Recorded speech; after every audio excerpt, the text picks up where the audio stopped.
پوچھا مولا اگر کوئی آپ کا شیعہ پہلی بات تو گناہ کر سکتا ہے؟ امام نے کہا انسان خطا کار ہے، گناہ کر سکتا ہے۔ کہا مولا اگر گناہ کرے کیا ہم اسے فاسق کہہ سکتے ہیں؟ فرمایا نہیں، اس کے عمل کو فاسق کہو، اس کو فاسق نہ کہنا۔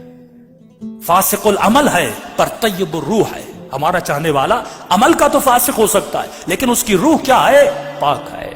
کہنے لگا مولا کیسے پتا چلے وہ آپ کا حقیقی شیعہ ہے؟ فرمایا اگر گناہ کرنے کے بعد اس کے چہرے پہ ندامت کو دیکھو، پشیمانی کو دیکھو تو سمجھ جانا ہمارا ہے، لیکن اگر گناہ کرنے کے بعد گناہ کی لذت اس کے وجود میں باقی رہے۔ کسی نے پوچھا مولا توبہ کب قبول ہوتی ہے؟ امام نے فرمایا تمہاری توبہ تب قبول ہوگی جب تو توبہ کرنے بیٹھے، فار ایگزامپل دعائے کمیل میں توبہ کرنے بیٹھے، جس گناہ سے توبہ کر رہا ہے اگر اس گناہ کی لذت تمہارے وجود میں باقی ہے تو سمجھ جانا تمہاری توبہ قبول نہیں ہوئی۔ جب تک اس گناہ کی نفرت تمہارے دل میں نہیں آتی، فرمایا تب تک تمہاری توبہ قبول نہیں ہوتی۔ تو پہلی نشانی فرمایا اگر گناہ کرے تو پشیمانی اس کے وجود میں ہو، جب تک پشیمانی نہیں ہے فرمایا تب تک یہ ہمارا شیعہ نہیں ہے اور مقابلے میں آ سکتا ہے۔ دوسری چیز معصوم فرماتے ہیں، فرمایا کچھ ایسی عادتیں، کچھ ایسے گناہ انسان کے وجود میں ہوتے ہیں جو گناہ ان کو اولیاء خدا سے دور کر دیتے ہیں۔ یہ گناہ ایک ایسی کثافت ہے، ایک ایسی نجاست ہے جو لوگوں کو اہل بیت سے دور کرتی تھی۔ یعنی جس طرح میگنیٹ ہوتا ہے، اگر آپ کے وجود میں گناہ ہے، قرآن کہتا ہے انما یرید اللہ لیذھب عنکم الرجس اہل البیت ویطہرکم تطہیرا، کہ اہل بیت کو ہر طرح کی رجس اور نجاست سے دور کیا۔ اگر نجاست میرے وجود میں آئے، اگر جھوٹ کی نجاست میرے وجود میں آئے، اگر بغض و نفاق و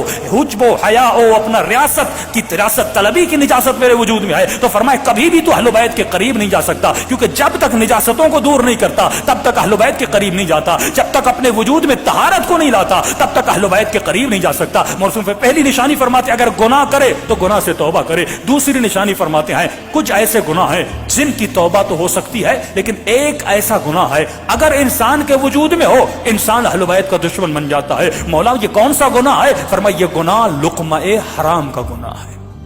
اگر حرام کا لقمہ کسی کے پیٹ میں جائے، فرمایا اس گناہ کی نجاست اتنی بڑی ہے کیونکہ اللہ نے کچھ گناہوں کو چھپا کے رکھا ہے، اگر وہ گناہ کسی کے وجود میں آ جائے تو فرمایا اس کی توبہ قبول نہیں ہوتی، اس کی عبادت قبول نہیں ہوتی۔ 40 دن نماز شب پڑھے لیکن اس کی نماز شب قبول نہیں ہوتی کیونکہ اس کے وجود میں لقمہ حرام ہے، حرام کے لقمے سے بڑے۔ ایک ایران کا بہت بڑا مجتہد تھا، کسی بہت بڑے شیعہ سے ملنے گیا، یہ شیعہ ان سے ملے، ان کے سامنے سفرہ لگایا، انہوں نے کھانا کھایا، کھانا کھانے کے بعد انہوں نے قبلہ کے سامنے ایک فائل لائی کہ قبلہ بہت سارے مکان ہیں اوقاف کے جو لوگ زمینوں کو وقف کرتے ہیں، ایک زمین ہے اگر آپ سائن کر دیں اس پہ بڑا اختلاف ہے، یہ ون سائیڈڈ ہو جائے گی، ہمارے ہاتھوں میں آ جائے گی۔ یہ سمجھ گئے یہ کھانا کھانا نہیں تھا، یہ رشوت کا کھانا تھا۔ کھانا اس لیے کھلایا تھا تاکہ فارسی میں کہتے ہیں تھوڑی بہت چربی بڑھائی جائے تاکہ مولانا سائن کر دیں۔ ہاں تو انہوں نے فوراً غصے میں اٹھ کے کھڑے ہو گئے کہ تم میں خوف خدا نہیں ہے، میں نے اتنے سال اپنے پیٹ کو حرام کے لقمے سے بچایا، آج تم نے رشوت کا مال میرے پیٹ میں ڈال دیا۔ پہلے علماء سود کا نام سنتے تھے، پہلے ربا کا نام سنتے تھے تو مومن کے پاؤں کھڑے ہو جاتے تھے، رونگٹے کھڑے ہو جاتے تھے، لیکن آج کتنی آسانی سے لوگ سود کھا رہے ہیں، آج کتنی آسانی سے لوگ حرام کھا رہے ہیں اور ذرہ برابر پرواہ نہیں ہے۔ کیوں؟ کیونکہ ملئت بطونکم من الحرام، جب شکم میں لقمہ حرام چلا جاتا ہے معصوم فرماتا اب اس کے اوپر کسی چیز کا اثر نہیں ہوتا، فوراً یہ مجتہد وقت اس جگہ سے نکلے۔ ان کے شاگرد کہتے ہیں یہ حوض کے کنارے گئے، اپنی انگلیوں کو اپنے منہ میں اتنا مارا کہ ان کا پورا پیٹ خالی ہو گیا، منہ سے آنسو بہ رہے تھے اور کہہ رہے تھے پروردگارا کبھی مجھے اپنی عبادت کی لذت سے محروم نہ کرنا، یہ لقمہ حرام میں نے اپنی مرضی سے نہیں کھایا، اس ملعون نے مجھے لقمہ حرام کھلایا تھا۔ یعنی اتنی پرواہ تھی لقمہ حرام کی۔ معصوم فرمات اس لقمے سے بچنا جس کا مال پاک نہیں ہے، ہمارے مال کو پاک کرنے کے لیے کہا خمس دو، ہمارے مال کو پاک کرنے کے لیے کہا ایسی جاب کو اختیار کرنا، ایسے پیسے کو اپنے گھر میں لانا، ایسی غذا کو اپنے سفرے پہ لانا کہ جب یہ تمہارے بچے اس غذا کو کھائیں کتنے سال زندگی میں رہو گے، لیکن اگر دنیا سے چلے جاؤ گے، اگر حلال کا مال اپنے بچوں کو سفرے پہ نہیں رکھا، کل مر جاؤ گے،